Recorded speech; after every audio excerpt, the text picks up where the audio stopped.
एक गांव में भीखू नाव के एक झन सिधवा मनखे राहत रहिस। ओह गांव में सबके मदद करे। एक दारी भीखू हा लकड़ी लाने बर जंगल कोती जात रहिस। तभे ओला रद्दा में ओकर संगवारी समारू मिल जथे। बने वेरा में भेंट हो गए भाई तोर से। मोर टंगिया के धार भोथरा गे है। तोर टंगिया ला देरत इसका थोरकिन बकरी के एक ठुन पेड़ ला काटना रहिस। भीखू हा अपन टंगिया समारू ला दे देथे।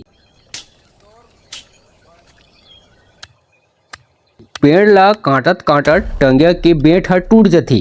ओकर बाद भीखू हा टंगिया के मुड़ी ला धर के अपन घर आ जथे। और ओकर बाई हा भीखू ला जुस्सा हाथ देख के बोलथे, कैसे जुस्सा हाथ घर आगे हस, लकड़ी नहीं मिली इसका आज तोला। ऐसे बात नहीं है वो, लकड़ी काटे बर समारू ला दे रहे हो, टंगिया के बेटे छत टूट गए। बस तई दूसरा की बिगारी करत रहा। तोला घर के कोनो संसु फिकर है कि नहीं? असने करत रहे तब तो ले डरेस मोर बर सोन के खिनवा। भीखू के बाई हा चरचरहीन और ललचहीन बोक के रही सी। वह दिन रात कसनो भी करके जल्दी से अमीर बने के सपना देखत रहे थे। फिर बेचारा भीखू तो गरीब रहे थे। वह खुदे लकड़ी ला बेच के लटपट में घर ला चलावत रहे थे। एक दिन भीखू हा बिहनिया बेरा बासी खा के पानी के बोतल और टंगिया धर के लकड़ी लाने बर जंगल कोती निकल जथे। जंगल भीतरी पहुंचे के बाद भीखू हा सुखा लकड़ी मन ला काटत रहे थे। तभे ओला अचानक काकरो आवाज हा धीरे धीरे सुनाई देवत रहे थे। पानी पानी तुरते आवाज के पासू करत जाथे। पानी पानी। तभे भीखू ला का दिखथे, एक झन साधु भुइया में अचेत गिरे पड़े रहे थे और प्यास के मारे पानी पानी चिल्लावत रहे थे। भीखू हा तुरते वो साधु के तीर में गिस और अपन लाए बोतल के पानी ला धीरे धीरे पिलाइस। पानी पिए के बाद साधु ला होश आथे। साधु महाराज, आप मन तो बने तो हो ना? ओकर बाद भीखू हा ओला उठा के बैठाथे। आओ बेटा, मैं बने हूँ। ते ठौका बेरा में आके मोर जान बचा लिस। तय तो मोला भला मन के जान पड़थस। ओकर बाद साधु हा जंगल के उही ठोर में बैठे बैठे भीखू ला बड़ अकन ज्ञान के बात बताथे। ज्यादा लालच हा साग में डारे नून के बरोबर होथे। ज्यादा हो जाथे त जिंदगी के स्वाद हा बिगड़ जथे। तभे भीखू हा बोलथे, साधु जी, आप मन के ज्ञान मोला जिंदगी भर याद रही। अभी मोला बेरा हुआ थे, लकड़ी ले घूं तबे हमार घर के चूल्हा हा बरही। साधु हा भीखू के बात ला सुन के कुछु सोचथे और बोलथे, बेटा, तय मोर जान बचा हस, तेकर सेती मैं तोला कुछु देना चाहत हूँ। ओकर बाद साधु हा भीखू ला धर के अपन कुटिया कोती ले जाथे। ओ ठौर में एक ठोन अब्बड़ सुग्घर सोन के डेना वाले मंजूर हा चारा चरत रही थे। साधु हा ओ मंजूर ला हाथ में धरिस और भीखू ला बताथे, बेटा, ये कोनो साधारण मंजूर नो है। एकर डेना असली सोन के आए। तय एकर रोज एक ठोन मंजूर पीक ला बेच के अपन घर चलाबे। फिर ध्यान रखबे, जब ये मंजूर के डेना अपने आप झरही तभे ओला बेचबे। अगर लालच करबे त तोर भारी नुकसान होही।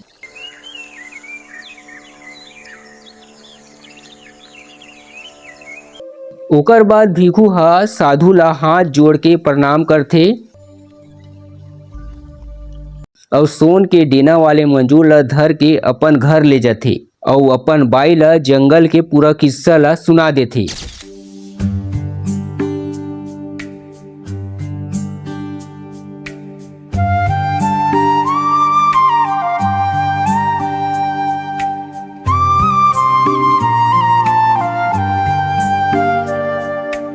और आज ओकर बाई हा अब्बड़ खुश रही थी।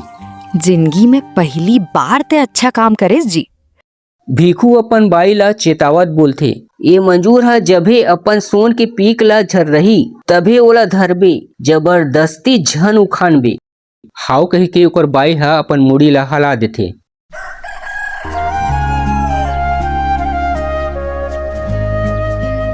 बिहने जुआर भीखू के बाई हाथ तुरते उठिस और मंजूर तीर जाके देखथे।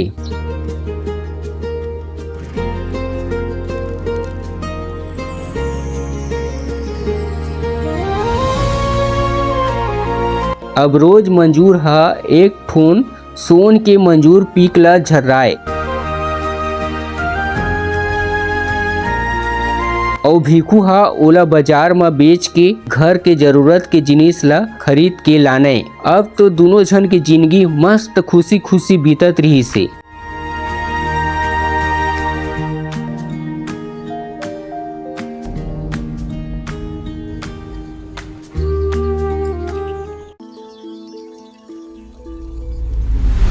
एक दिन भीखू के बाई हा सोफा में बैठे बैठे निच्चट चारा चरत मंजूर के डेना डहारला देखत रही थी और सोचते असने एक एक ठन मंजूर के पीखला बेचत रहूं ता हमन ला तो कई साल लग जही बड़े आदमी बने बर।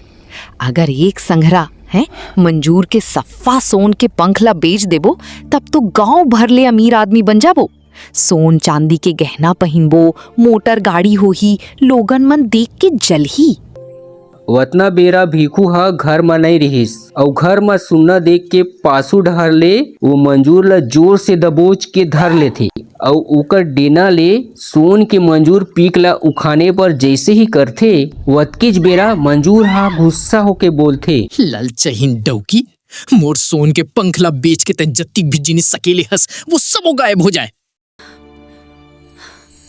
असनेच बोलतेज भार सोन के डेना वाले मंजूर ओकर हाथ ले सिम हो जाथे और देखतेज देखत सोन के मंजूर पीक ला बेच के सकेले जिनिस मन एक एक करके गायब हो जाथे।